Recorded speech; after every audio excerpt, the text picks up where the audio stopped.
Interview Expert est aujourd'hui du côté de Lonne Plage.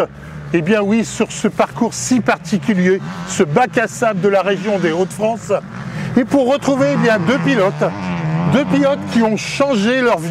Depuis peu, oui, ils étaient plutôt, on va dire, sur du macadam. Ils sont passés dès à présent sur le sable. Et c'est en leur compagnie, oui, que nous nous retrouvons aujourd'hui à Lonne Plage. Bonjour messieurs. Bonjour. Bonjour. Alors donc, nous avons donc à notre droite Eric. Alors Eric, comment vient-on effectivement à faire du motocross sable, sachant qu'au préalable, on était, on va dire, dans le top pilote du côté du macadam au niveau régional et national. Ouais, alors le top pilote, tout au moins ceux de devant. Comment on en vient là?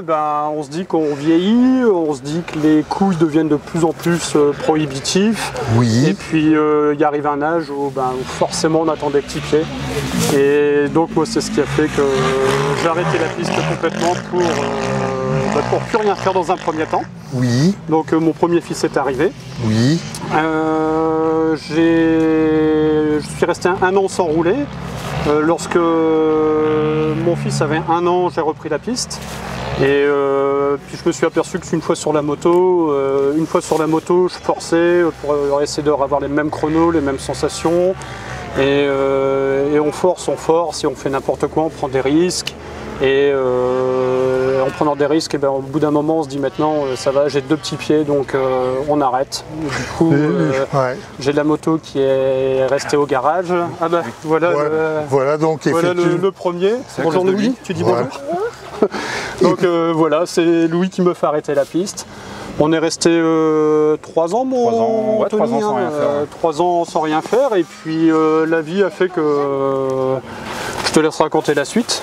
La vie a fait que la compétition, la moto en règle générale nous manquait. Ouais. Et puis du coup on a décidé de se mettre au cross, d'avoir un autre but, de changer complètement de discipline. Et à des coûts un peu plus réduits aussi que le circuit. Donc, on peut dire effectivement que le pilotage sur route, sur circuit, est plus onéreux que celui du motocross. Oui, les frais d'accès au circuit sont beaucoup plus chers, les frais d'entretien aussi. Les frais d'engagement aux courses aussi sont excessivement chers. On se retrouve à faire des pleins d'essence qui aujourd'hui c'est quand même pas négligeable sur une journée qui sont énormes. Donc oui, on peut dire un week-end de course, en gros, ça revient, on va dire qu'on passe 3 trains de pneus à peu près sur le week-end. Quand même. Donc des trains en moyenne à 300 €, les frais d'inscription, l'essence, à l'époque, on est toujours et les frais d'essence, on va se dire un plein et demi, 2 pleins sur la journée. Deux bons pleins sur la journée, donc 2 pleins de 17 litres, ça commence à faire. D'accord, ok. Donc cela veut dire effectivement que le motocross d'une manière générale revient moins cher, même le cas échéant, si on désire faire une saison complète. Oui.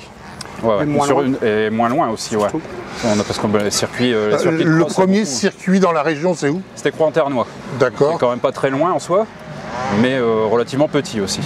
D'accord. Donc cela veut dire qu'arriver à avoir une place entre guillemets sur le circuit de Croix-en-Ternois, c'est pas évident. C'est pas évident. Et puis il y a peut-être beaucoup plus de pilotes qu'aujourd'hui, un exemple aujourd'hui à Lonne Plage. Si on se retrouve à 20 pilotes ici à Lonne Plage, ça va, on est bien écarté. Et si on se retrouve à 20 pilotes sur le circuit de Croix-en-Ternois, on est les uns sur les autres. D'accord, beaucoup plus dangereux.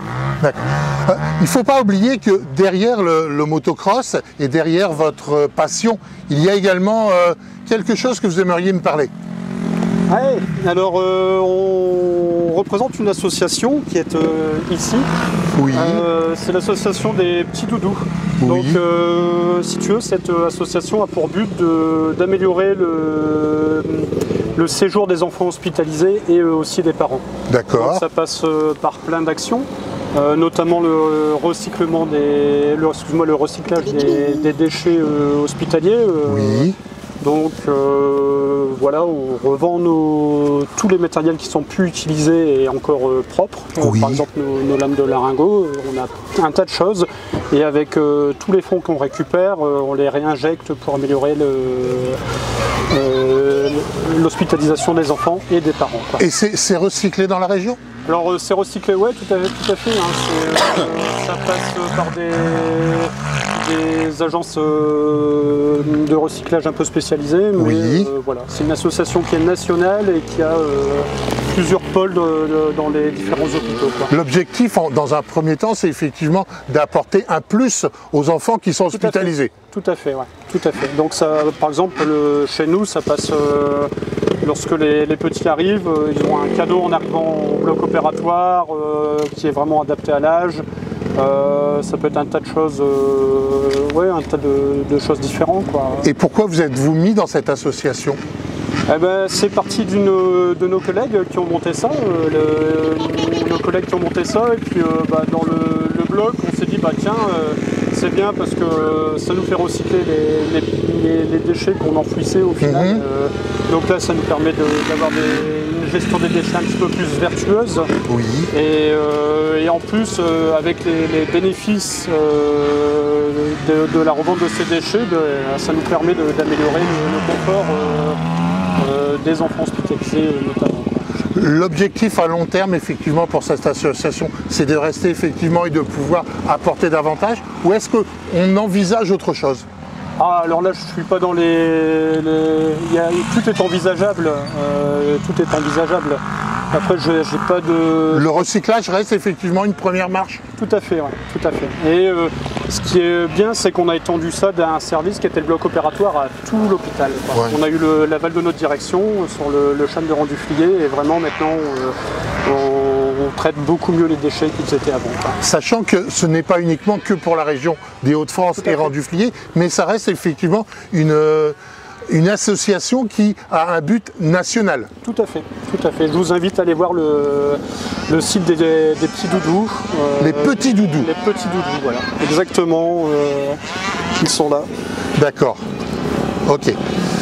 Le cas échéant, il ne faut pas oublier que, entre guillemets, vous roulez un petit peu pour les petits doudous. Ouais. Sachant que vous n'êtes pas seul à rouler. Oui, tout à fait. On est 4 à rouler en 4 pilotes, et puis les cabines chapelières, tout ça, donc à bien se tenir parce qu'on a pour but de leur mettre une raclée. Ouais, d'accord. Voilà, c'est ça. De toute façon, il nous a vu rouler, il est parti tout à l'heure. Ok. Ok. Bon, on en parlera à Camille la prochaine fois. Le cas échéant, Milko.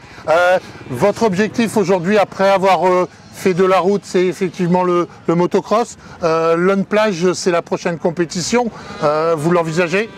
On envisage, oui, des compétitions de sable tout au moins dans la région, c'est sûr. Oui. Parce qu'une fois qu'on a goûté à la compétition, que ce soit sur bitume ou sur sable, on est accro, je pense. Et le but, c'est de ne pas se faire mal et puis de passer vraiment prendre des du plaisir bons moments, déjà.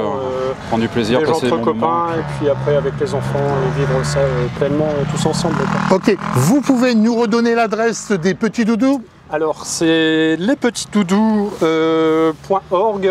Oui. N'hésitez pas, c'est un site Tout collé ? national. Tout collé. D'accord, ok. Le cas échéant, on se retrouve pourquoi pas en compagnie des petits doudous pour une prochaine interview et pourquoi pas au Touquet. Eh ben, grand plaisir. Avec plaisir, ouais. Avec plaisir, et puis je te remercie aussi. Merci beaucoup, Merci. à bientôt. Allez, salut.